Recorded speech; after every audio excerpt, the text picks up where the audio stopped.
सबों को जय मसीह की। आप लोगों का स्वागत है मेरे चैनल में।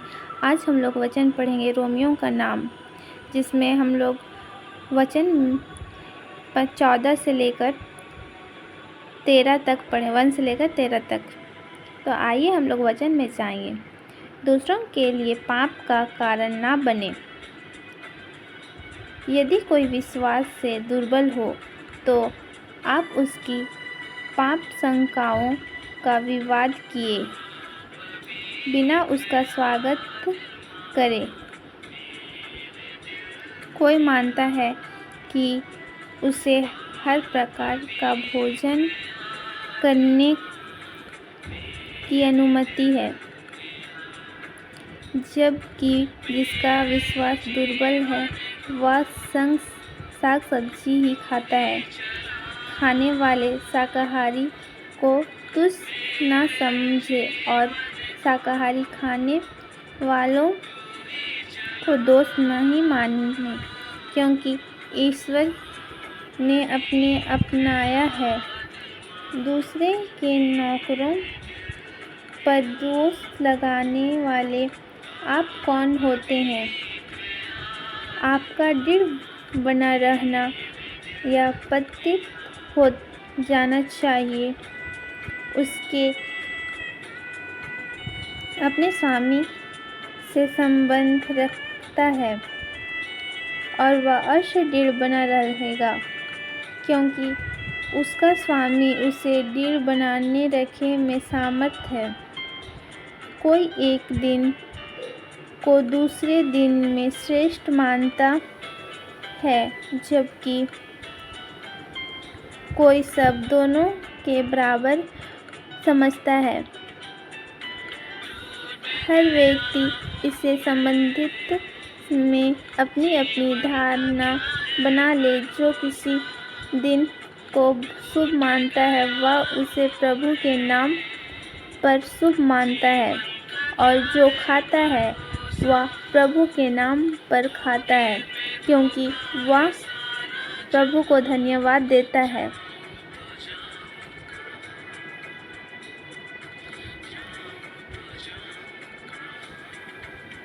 और जो परहेज करता है वह प्रभु के नाम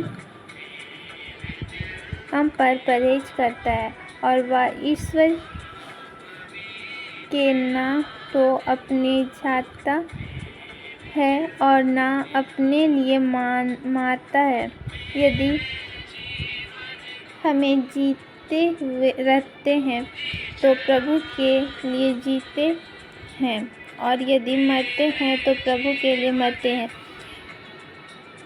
इस प्रकार हम चाहे जीते रहे या मरते रहे,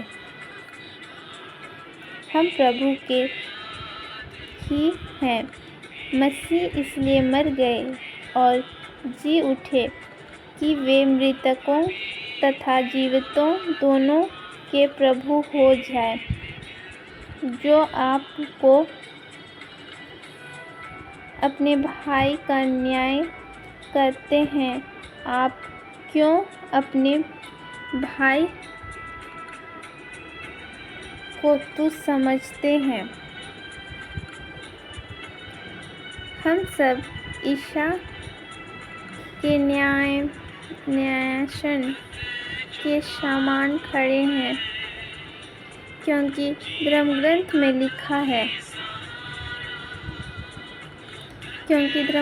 लिखा है, प्रभु यह कहता है, अपने अमरता की सौभाग्यना हर घुटना टेके लोगों को दो। मेरे सामने झुकेगा और हर कंठ ईश्वर से स्वीकार करेगा। इससे स्पष्ट है कि हम में हर एक को अपने कर्मों का लेख ईशा को देना पड़ेगा।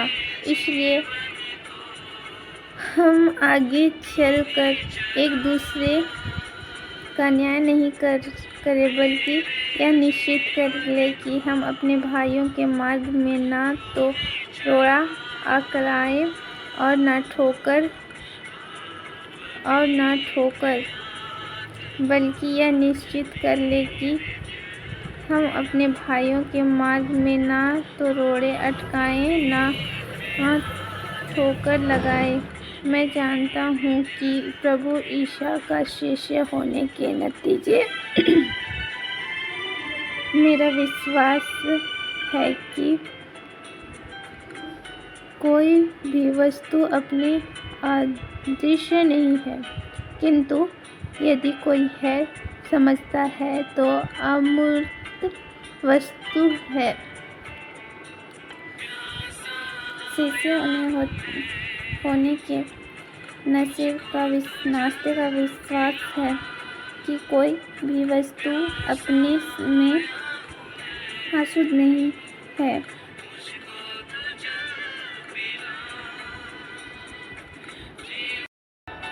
किंतु यदि कोई यह समझता है कि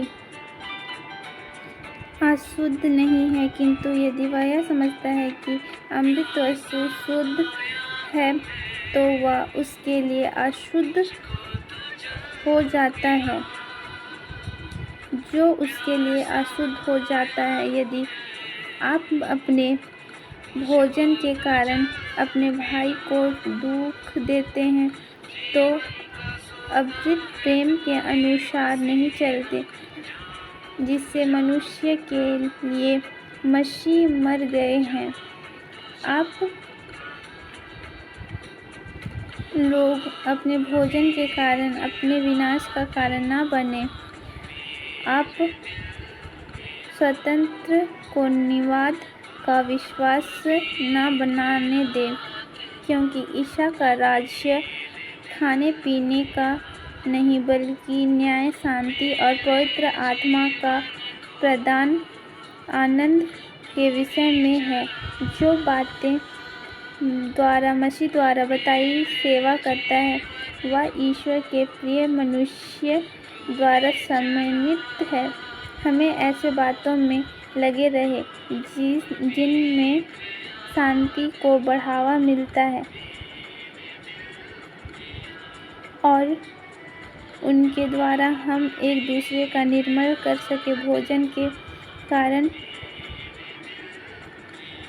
ईसा के कृत्य का विनाश न करें।